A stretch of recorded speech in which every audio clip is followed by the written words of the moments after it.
आज के व्याख्यान में हम तृतीय वर्ष समाजशास्त्र के द्वितीय प्रश्न पत्र ग्रामीण एवं नगरीय समाजशास्त्र के तहत हम बात करेंगे। इसमें ग्रामीण समाज में विकास एवं परिवर्तन के तहत जो हम बात करेंगे वह भारत में भूमि सुधार के लिए हमारा जो ये आज भारतीय ग्रामीण समाजशास्त्र है उसमें हम इसकी बात करेंगे कि भूमि सुधार किस रूप में ग्रामीण समाज में परिवर्तन के एक कारक के रूप में उनको देखा जा सकता है। भारतीय समाज में जो भूमि सुधार की प्रक्रिया और उसके संदर्भों में हम आज की जो है इस व्याख्यान की बात हम करेंगे। यह व्याख्यान हमारे तृतीय वर्ष समाजशास्त्र के तहत जो है द्वितीय प्रश्न पत्र के अंतर्गत आता है। इसमें हम प्रमुख रूप से कृषिक संरचना अर्थात ग्रामीण भारत में कृषक समाज की जो संरचना है उस पर बात करते हुए हम भूमि सुधार के जो विभिन्न प्रयास आज़ादी के पश्चात हुए उस पर हम आज के इस लेक्चर में हम बात करेंगे। ग्रामीण समाज में कृषि योग्य भूमि ही जीविका का एकमात्र और महत्वपूर्ण साधन माना जाता है। किसी विशिष्ट गांव या किसी क्षेत्र में रहने वालों के बीच अगर इसका उचित विभाजन नहीं है तो ऐसी स्थिति में न तो सभी लोगों के पास भूमि होती है और भूमि नहीं होने के कारण वह कृषि संबंधी कार्यों को नहीं कर पाते हैं और उनकी निर्भरता जो है भूस्वामी पे रहती है। भूमि का विभाजन बहुत असमान रूप से होता है। भारत के कुछ भागों में ग्रामीण क्षेत्रों में यह पाया जाता है कि कुछ लोगों के पास तो जमीन अच्छी खासी होती है और बहुत सारे लोग ऐसे होते हैं जिनके पास जमीन का बहुत छोटा हिस्सा होता है और उस हिस्से पर कृषि करके वो अपने परिवार का भरण पोषण नहीं कर सकते। देश के कई भागों में 40 से 50% परिवार भूमिहीन है, अर्थात भूमिहीन परिवारों के पास जीविका के लिए किसी प्रकार का कोई प्रबंध नहीं है।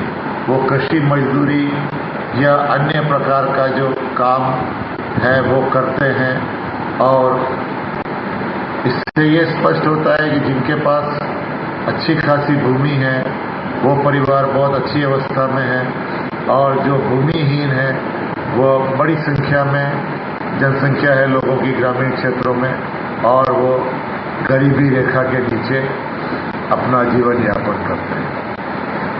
ग्रामीण क्षेत्र में उत्तराधिकार के नियमों और नातेदारी व्यवस्था के कारण जमीन की मालिक महिलाएं नहीं होती थी।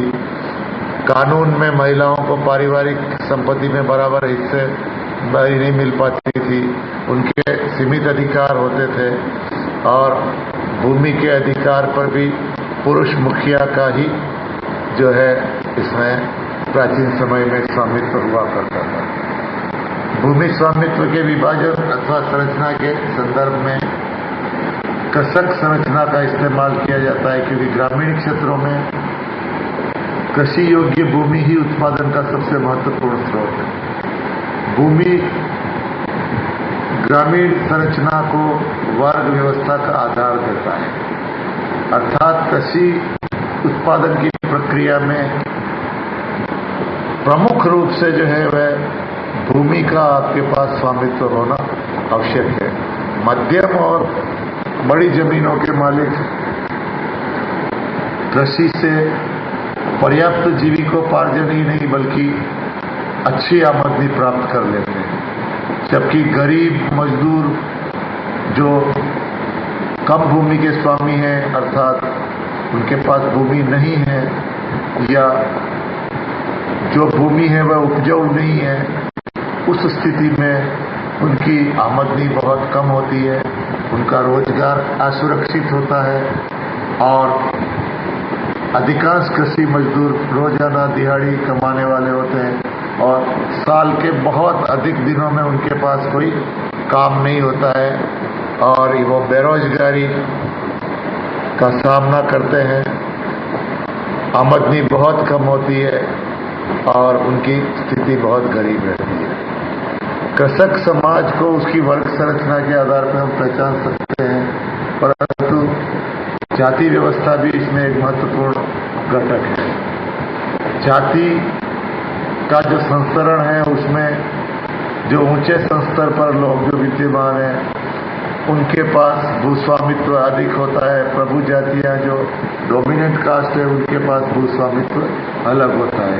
जो जातियां जाति संरचना में स्तरीकरण में नीचे पाई जाती है उनके पास प्रायः जमीन कम होती है।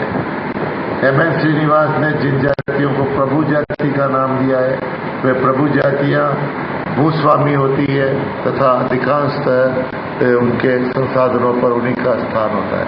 सामान्यतः भूस्वामियों के समूह में मध्य और ऊंची जातियों के समूह आते हैं और निम्न जातियां, अनुसूचित जातियां, अनुसूचित जनजातियां जिनके पास भूस्वामित्व कम होता है। जाति और वर्ग के आधार पर जमीन और संसाधन का वितरण समाज में पाया जाता है।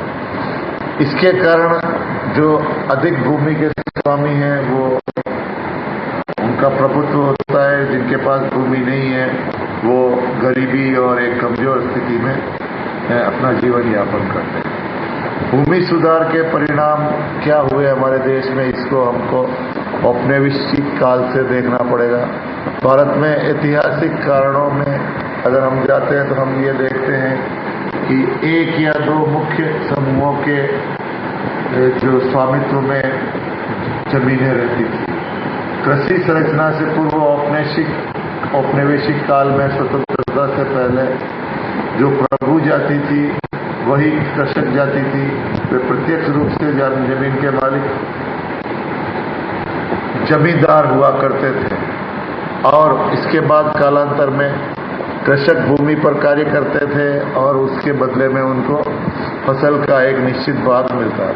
ब्रिटिश काल में कई क्षेत्रों में स्थानीय जमींदारों का प्रभुत्व था और इन जमींदारों को ब्रिटिशर्स ने संपत्ति के अधिकार दिए। ब्रिटिशर्स के लिए ये लोग काम करते थे और जमीन पर इनका नियंत्रण था। औपनिवेशिक भारत में बहुत से जिलों में प्रशासन जमींदारी व्यवस्थाओं द्वारा चलता था और ये जमींदार एक टैक्स जो है वो ब्रिटिश साम्राज्य को देते थे और कृषि संरचना का अध्ययन करने में यह जो समय में अंग्रेजों का जो भी इस प्रकार का जो इनका भूमि सुधार के प्रति दृष्टिकोण था वह देखना आवश्यक है। स्वतंत्र भारत में जो है औद्योगिकरण और कृषि सुधारों के साथ नीति निर्माताओं ने भारत की जो निराशाजनक जो कृषि स्थिति थी इसके ऊपर काफी काम किया।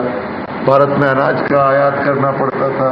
ग्रामीण जनसंख्या के एक बड़े भाग को गरीबी में रहना, कृषि की उन्नति के लिए कृषि संरचना में महत्वपूर्ण सुधार के प्रयास हुए।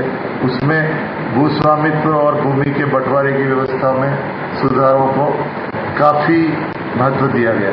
1950 से 1970 के बीच भूमि सुधार कानूनों की एक श्रृंखला आई और इसे राष्ट्रीय स्तर और राज्य स्तर पर काफी जोर शोर से चलाया गया और इसका जो प्रमुख उद्देश्य था एक परिवर्तन लाना।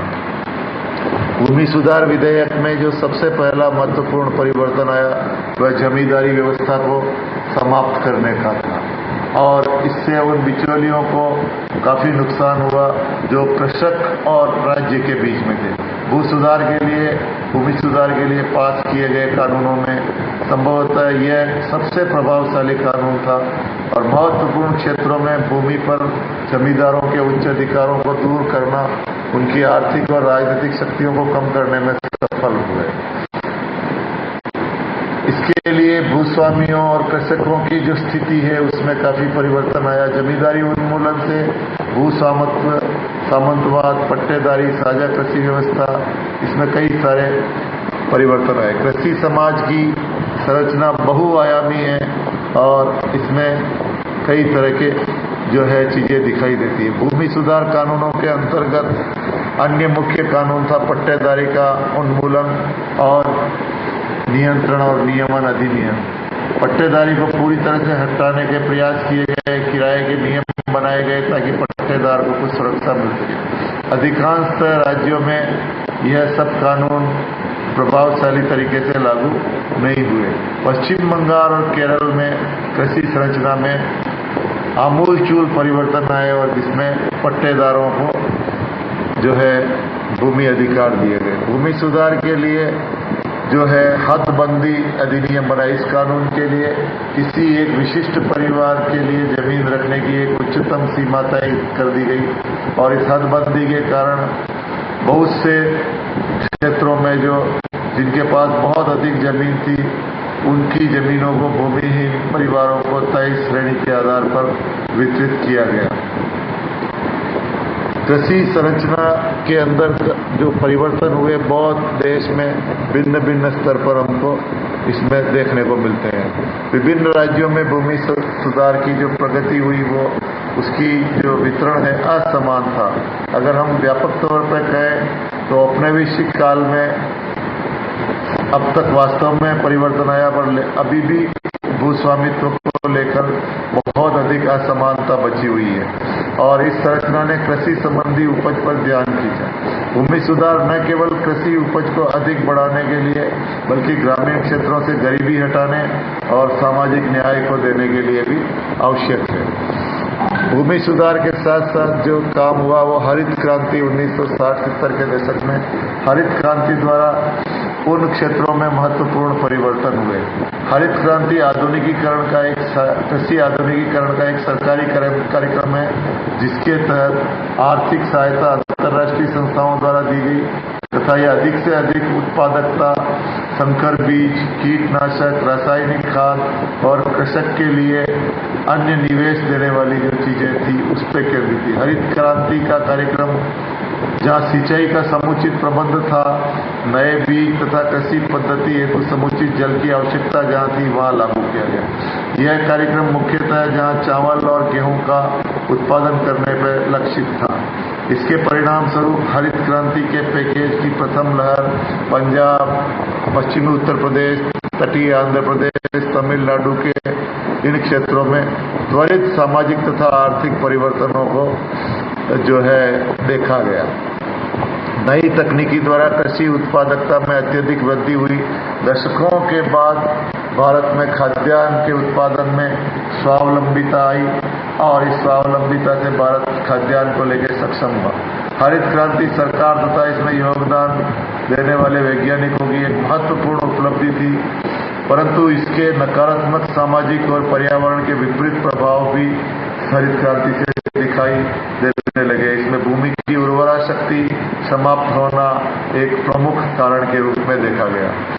हरित क्रांति के प्रथम चरण में नई तकनीकी लागू होने से ग्रामीण समाज में असमानताएं बढ़ने का आभास हुआ।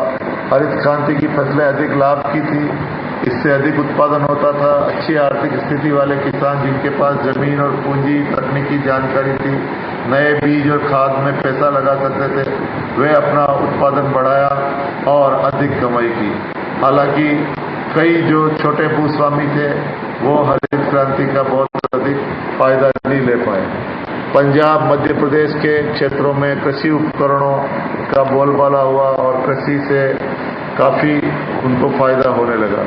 हरित क्रांति से विभेदीकरण भी हुआ, अर्थात बड़े किसान और जो भूस्वामी किसान है वो अधिक फायदे में रहे और जो श्रमिक और गरीब किसान है वह गरीब के रूप में ही रहे। हरित क्रांति की एक नकारात्मक परिणति क्षेत्रीय असमानताओं के रूप में रही।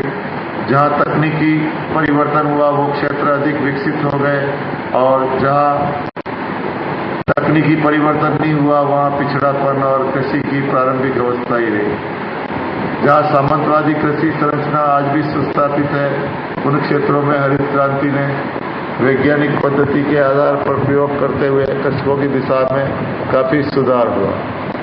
भारत में सामाजिक परिवर्तन के रूप में ग्रामीण समाज में ये परिवर्तन प्रमुख रूप से दिखाई दे। हरित क्रांति जिन क्षेत्रों में लागू हुई वहाँ मुख्य रूप से ये परिवर्तन गहन कृषि के कारण कृषि मजदूरों में बढ़ोतरी हुई।